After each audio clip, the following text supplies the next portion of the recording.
मांग है, जब भूखे मर रहे बालक को पढ़ाई नहीं पहुँच जाए। और क्या मांग है?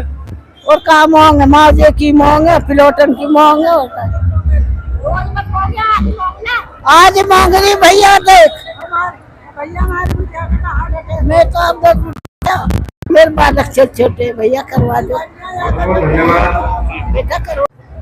एक तो इनकी तनख्वाह होनी चाहिए बुजुर्गों की, इनका कोई साधन है, बेटा नौ दे रोटी क्या होगा जी, और हो रहा ऐसा ठीक है। हाँ, एक बालकन की जब हमारी जमीन चलेगी तो इनकी तनख्वाह होनी चाहिए, नौकरी होनी चाहिए बच्चे इनको जरूर होना चाहिए।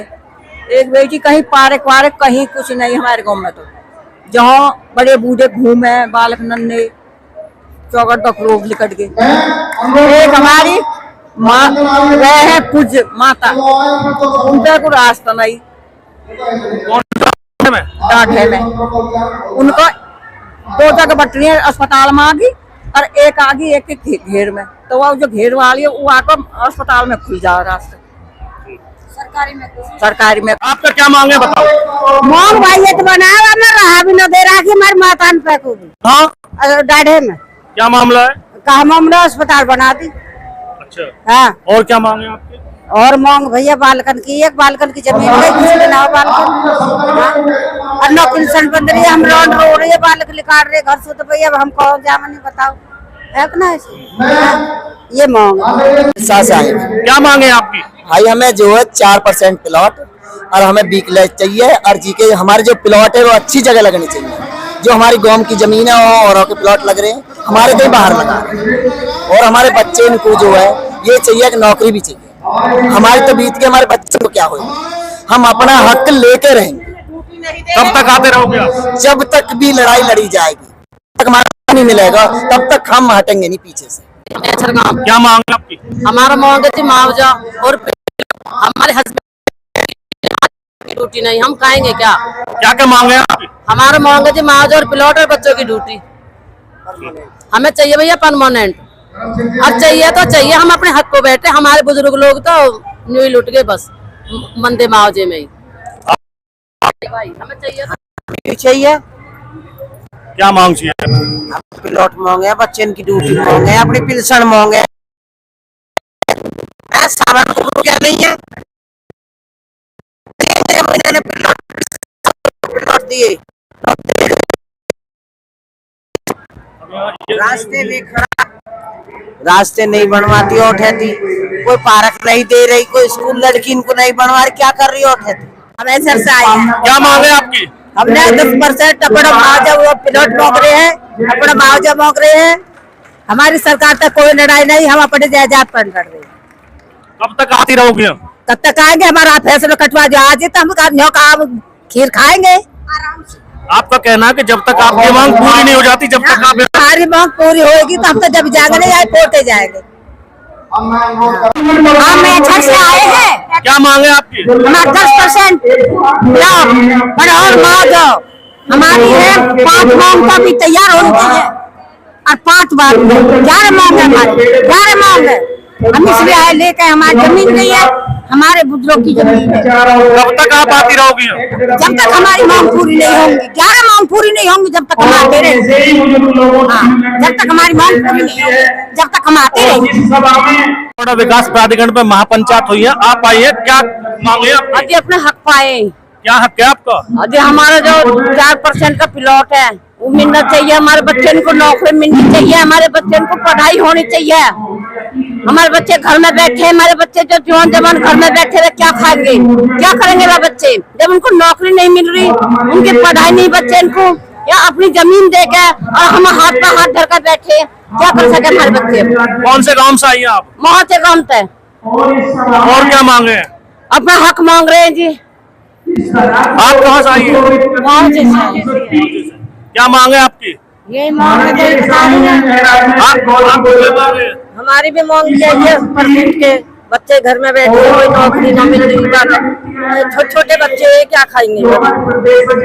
है भारतीय किसान यूनियन राजनीतिक संगठन से और इनके काम होंगे और इन्हें आस है भारतीय किसान यूनियन राजनीतिक से मात शक्ति को भी और किसानों को भी और जो गांव से आए हुए सभी युवा भाई भी, ये भी सबका योगदान है। इसके बाद क्या कार्यक्रम है? इसके बाद वहां जाएंगे और यूनियन वो जो है उसके अथॉरिटी के सब सक्षम अधिकारी बुलाए जाएंगे पंचायत में और पंचायत में ही निर्णय होगा। जो भी अब आगे की और रणनीति बनाई जाएगी वो पंचायत में बनाई जाएगी। आपको क्या कहना? हम अब अथॉरिटी से जब उठेंगे कि अपना 10% का प्लॉट और 26 रुपए जो हमारा बचा हुआ है प्राधिकरण के ऊपर मूल मुआवजे में से, उसको लेके ही प्राधिकरण पर जाएंगे। तब तक हम प्राधिकरण से जाएंगे नहीं। था बस वही किसान है जो और किसान बैठे हैं। और कोर्ट की भी अगर हम बात करें तो कोर्ट का जो नियम होता है वो तो पूरे प्रदेश के लिए एक ही मान्य होता है जी, लेकिन ये लोग गल बनाने का काम करते हैं।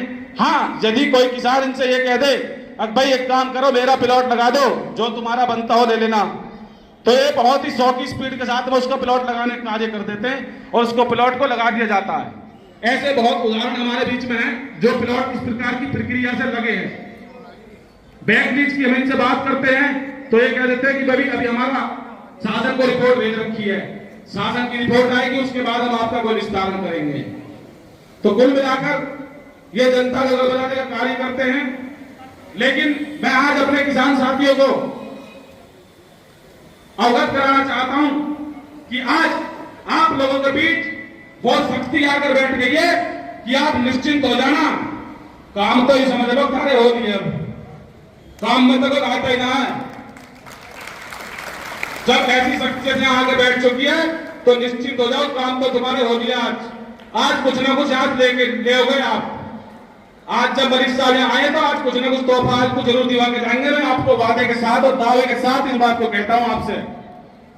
साथियों, मैं आपको एक बार फिर पूर्ण रूप से अवगत करा देना चाहता हूं कि भारतीय किसान यूनियन राजनीतिक ये वो संगठन है, ये कोई जिले में गली मोहल्ले में चलने वाला संगठन नहीं है। ये संगठन भारत का सबसे बड़ा संगठन है और उत्तर प्रदेश के 75 जिलों में संगठन संचालित है और पूर्ण रूप से कार्य करता है और किसानों की समस्याओं को कंधे से कंधा मिलाकर हल कराने का कार्य करता है।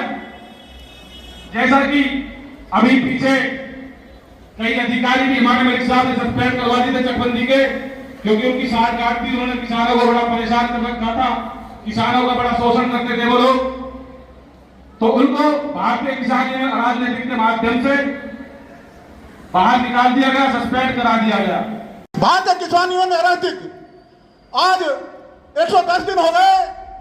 आपने महसूस किया होगा और देखा होगा कि असली संगठन किसानों की लड़ाई कौन लड़ता है और कौन किसानों को धोखा देते हैं। साथियों, जो संगठन किसानों के नाम पर राजनीति करते हैं, दलाली करते हैं और किसानों को कहते हैं गुमराह करते हैं, जो देशद्रोहियों की भाषा बोलते हैं, जो हिंदुस्तान में दंगा कराना चाहते हैं, ऐसे संगठनों को साथियों माफ नहीं करना चाहिए, क्योंकि हम हिंदुस्तानी हैं, पहले देश भी है।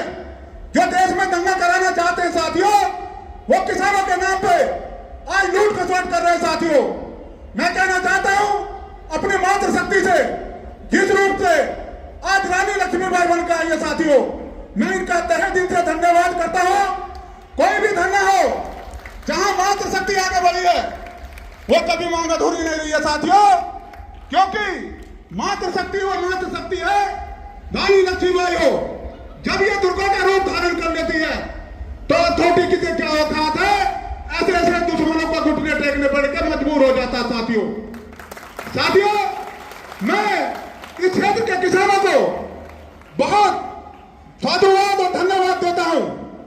आपने जो बीड़ा उठाया है, जो किसान मजदूर की आवाज के लिए आप यहां बैठे हैं, जिनको कभी मैं कहूंगा 20 साल हो गए, 30 साल हो गए, जिनको न्याय नहीं मिला, जिनको प्लॉट नहीं मिले, वो महेंद्र मुखिया और जो है यहाँ के मैं कहूंगा प्रदेश के, राष्ट्र के, जिनके अगुवाई में धरना चल रहा है, आपने जो ये अलग जोत जगाई है किसानों को शोषण से बचाने के लिए, हमारा राष्ट्रीय नेतृत्व आज यहाँ आ चुका है और आर पार की लड़ाई हम आज यहाँ बिल्कुल आप ये भीड़ ये दर्शाती है कि कुछ लेकर जाएंगे।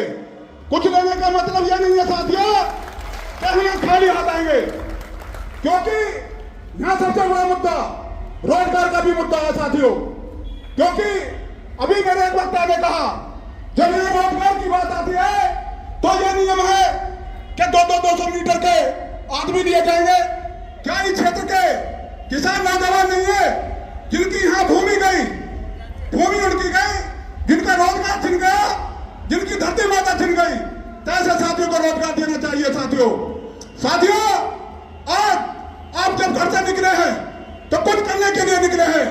मैं मंच के माध्यम से भारतीय किसान यूनियन राजनीतिक आप उनका सेवक होने के नाते आपसे यह कहता हूं, आप यहाँ डट के मुकाबला करना।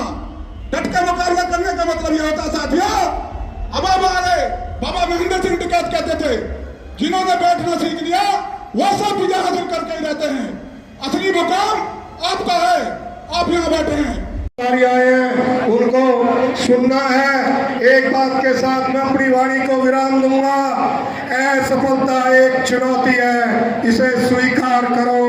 क्या कमी रह गई देखो और सुधार करो। जब तक न हो सफल नींद चैन को त्यागो तुम, संघर्ष का मैदान छोड़कर मत भागो तुम। कोशिश करने वालों की कभी हार नहीं होती। इसी के साथ मैं अपनी वाणी को विराम देता हूँ। कोई भी स्कूल दाखिला देने के लिए तैयार नहीं है, क्योंकि हमारा कोटा निर्धारित नहीं है। इनकी पॉलिसी और इनकी नीति इस प्रकार की है कि ये किसान आज नहीं तो कल यहाँ से पलायन कर जाएंगे और बाहर के लोग तो यहाँ कंक्रीट के महल खड़े हो गए, वे लोग उनकी सुनवाई सबसे पहले होती है। अन्ना आदरणीय राष्ट्रीय प्रवक्ता जी, आज इतनी जनसंख्या मात्र शक्ति की और जनता की आपके बीचों बैठे किसानों की, ये कोई भीड़ के किसान वो नहीं है, ये किराए की भीड़ नहीं है, ये बिल्कुल और पीड़ित लोग हैं। मैं आपसे एक बात करने में आपसे चाहता हूं, पॉलिसी उन्होंने निर्धारित की है, बैक लीज की पॉलिसी। बैक लीज का मैं आपको थोड़ा विस्तार में बताना चाहता हूं। बैक लीज का होता है किसान प्यार नहीं चाहता अधिग्रहण के अंदर, उस पर जबरदस्ती किसान की जमीन को अधिग्रहण कर लेते हैं। किसान को साल में 2 साल में जब पता लगता है कि तेरी जमीन अधिग्रहण हो गया तो वो आगे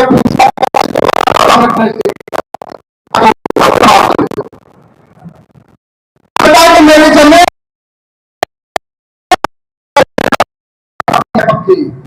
मेरी जमीन का अधिग्रहण क्यों किया गया?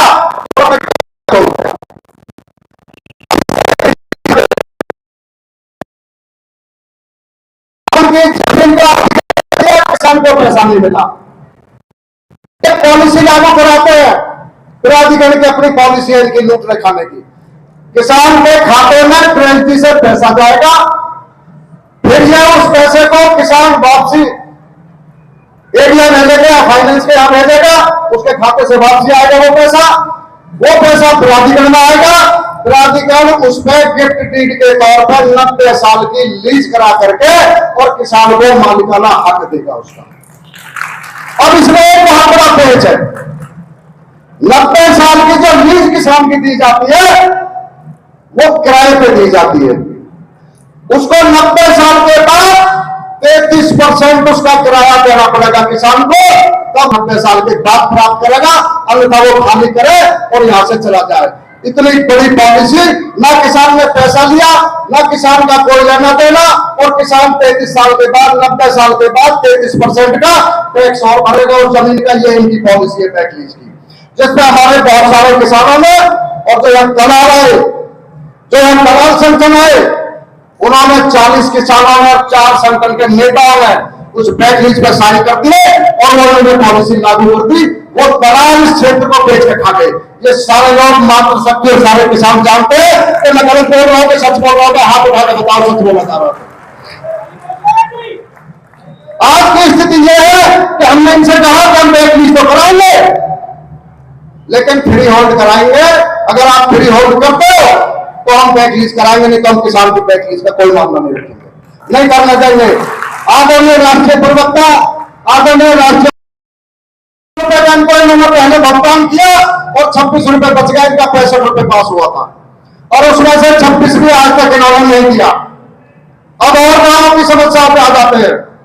48 गांव गौतम बुद्ध नगर के ग्रेटर नोएडा अथॉरिटी से प्रभावित हैं, जिनमें 6% का प्लॉट जो किसान ने बेच दिया उसको डीलर ने खरीद लिया और इन अधिकारियों से मिली भगत करके वो प्लॉट पर लगा दिए। जो ओरिजिनल प्लॉट थे वो आज तक जिसने नहीं बेचा किसान ने, उसका कोई प्लॉट 6% का नहीं लगा। जबकि इनके बाइलॉज में लिखा हुआ है कि ये 10% का प्लॉट जब अधिग्रहण करेंगे तो ये 10% का प्लॉट किसान को देंगे, उनके बच्चों को नौकरी देंगे, रोजगार देंगे, उनके बच्चों को मेडिकल ट्रीटमेंट देंगे। हमने अपनी मांग पत्र में 40% रोजगार मांगा, जिसके सामने करवा जो बात करवा ऐसा कहो, सिरसा कहो, डाडे कहो, मांझे कहो, एक कहो, दसन कहो, 100 कहो। हम तो 3 महीने से ज्यादा हो गए हमें। हम तो दोनों आदमी कहीं कौन पकड़ कर चल रहे और पिछले हो जाएंगे, हम तो तैयार है। लेकिन तुम भी अपनी संस्थाएं बना लो, जो भी हमारे संगठन के उदाहरण जैसे गिच्च डोले करे ना, वहां के आगे भैंस पर जा रही गिच्च ना डोले करे, गिच्च देखे तुमने, गिच्च ना देखे वे गिच्च ऐसे डोलने हमारे संगठन के उदाहरण है। 54 संगठन है, 54, और उन पे सूट निकला के तुम्हारे साथ है। हमारी बेईमानी और ईमानदारी तुम्हारे सामने है। हम बेईमान नहीं, लालची नहीं। देखो काम तुम्हारा, भीड़ तुम्हारी, और काम करवाना हमारी जिम्मेदारी। ये हम तुमसे वादा करते हैं। लेकिन कोई कूमल मत कर दी जो अथॉरिटी में जाके कभी फैलेंगी तो यही कूमल कर दे। बहुत कूमल वाले डोलने सबन को लगाम लगा दिया हमने, एक तो हम मान लियो भी ये बुरी लग जाएगी इनके सबन के, बुझ लो इनके सामने ही अलग बाहर कर दिया हमने। कभी तो राजनीति करनी है, दलाली करनी है, संगठन से रखकर हम न चलन देंगे तेरी दलाली। दलालन के मारे तो पहले ही परेशान है। और भाई हम तुम्हारी घेल है। राष्ट्रीय अध्यक्ष, राष्ट्रीय प्रवक्ता जी और राष्ट्रीय अध्यक्ष जी जो बात होंगी वो प्रवक्ता जी बताएंगे। मेरी तो कहनी हुई बात है कि जनसु बचे रहो। आज 23 तारीख को अल्टीमेटम हम पे भी हमें पता ही है टिकैत वाले आज वो देंगे। हमने कही भाई हम भी देख लेंगे, आ जाओ यहीं को मैदान में। लाठी धरी है, गोरी लाठी देख लो जाके, ट्रॉली में लाठी धरी है। हम तो देखा पूरी लग गई। अच्छा राकेश टिकैत भी आ जाएगा, वहां पे बजेगी साले की, और बात सब की तैयार है बिल्कुल बजाने को सबसे पहले।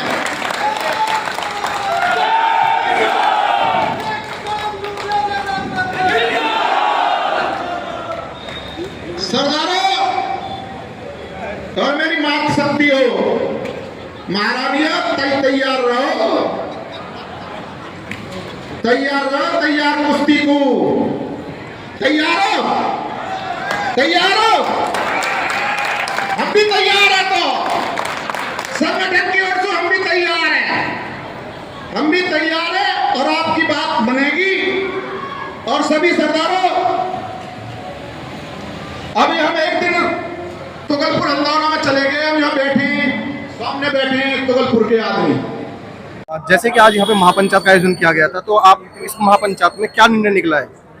देखिए, जिस दिन से इस प्राधिकरण के 91 में गठन हुआ था, 91 से पहले भी यहाँ पे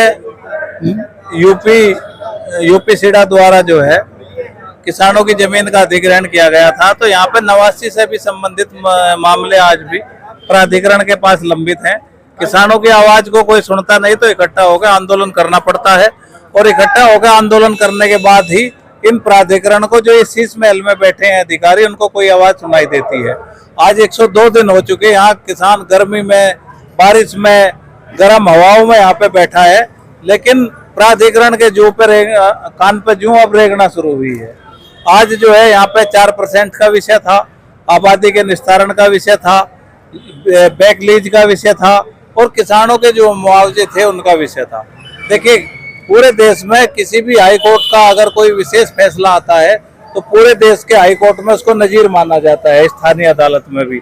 लेकिन नोएडा अथॉरिटी इस देश के कानून से और संविधान से अलग है। यहाँ पे अगर कोई एक व्यक्ति हाई कोर्ट से या सुप्रीम कोर्ट से आदेश लेकर आएगा तो उसी संबंधित अधिग्रहण में भी दूसरे लोगों पे लागू नहीं होता, केवल एक व्यक्ति को लाभ दिया जाता है। तो इनकी अपनी मोनोपोली, अपनी सब चीजें हैं। तो उसी के लिए आज इस पंचायत का आयोजन किया गया था। कुछ गांवों की जो नियोजन और पात्रता की सूची थी आज यहाँ पे धरना स्थल पर जारी की है। लेकिन अभी हमारी लड़ाई बचे हुए मुआवजे को लेकर है, किसानों के लीज बैक को लेकर है, किसानों के जो प्लाट हैं उनको लेके है, और जो किसानों का बढ़ा हुआ मुआवजा है 64% की बात है उनको लेके है। आज गांव के गांव हटा रहे हैं। गांव की जो एक संस्कृति होती है उसका कोई मोल नहीं होता, तो गांव को हटा के दूसरी जगह डिसमेंटल करना, दूसरी जगह बसाना, ये एक बहुत मुश्किल काम है। तो यहाँ की संस्कृति को भी उजाड़ा जा रहा है। इन्हीं सब नीतियों के खिलाफ आज ये आंदोलन यहाँ पे था, और आज 102 दिन हुए हैं धरने को। पूर्णतः अभी समाधान नहीं हुआ है, कुछ चीजों का समाधान हुआ है। ये आंदोलन अभी जारी रहेगा और समय समय पे यहाँ पे बड़े आयोजन होते रहेंगे। अध्यक्ष जी, जैसे कि मैंने आपको सुना, आपने अध्यक्ष जी ने बोला था कि अगर मान लीजिए प्राधिकरण नहीं मानता है तो पहले मंडल स्तर की पंचायत होगी, तब भी नहीं मानता, फिर प्रदेश स्तर की पंचायत होगी। क्या वो आप बंदित है इस चीज के लिए? आप होगी वो पंचायत? नहीं, निश्चित रूप से होगी। और चाहे इस आंदोलन को जो है 1 साल चलाना पड़े या 10 साल चलाना पड़े, समस्या के समाधान तक हम यहाँ पे काम करते रहेंगे। और पहले हम यहाँ पे सॉलिडेरिटी के लिए, सहयोग के लिए और इन किसानों को मजबूती देने के लिए पहले हम मंडल स्तर के लोगों की पंचायत यहाँ पे करेंगे, और उसके बाद भी प्राधिकरण की हठधर्मिता अगर जारी रहती है तो पूरे प्रदेश के किसान जो हैं नोएडा के किसानों के सहयोग के लिए नोएडा की धरती पर आएंगे। और इसके लिए हम प्रतिबद्ध है, कटिबद्ध है कि यहाँ के किसानों की समस्या का निश्चित रूप से समाधान हो। ओएसडी साहब ने कुछ विषयों पे, वो पूर्ण समाधान नहीं है। अभी उन्होंने नियोजन और पात्रता की बात कही है, इसके बाद आती है जमीन मिलने की बात। जमीन कहाँ से आएगी? जमीन जब आएगी जब आबादी के निस्तारण होंगे। तो इससे अगला विषय है आबादी निस्तारण का। हमारे यहाँ के जो प्राधिकरण के सीईओ हैं, जल्द इनसे एक बैठक होगी। कुछ विषय एसआईटी के संबंधित हैं, तो इन्होंने कहा है कि एसआईटी यहाँ पे हाई पावर कमेटी एक बनी है नोएडा के मामलों में, तो इनसे बात हो तो फिर क्लियरिटी आएगी कि कौन विषय एसआईटी के पास है, कितने विषय इनके पास हैं। जो बचे हुए विषय हैं एसआईटी से भी हम लखनऊ में बात करेंगे।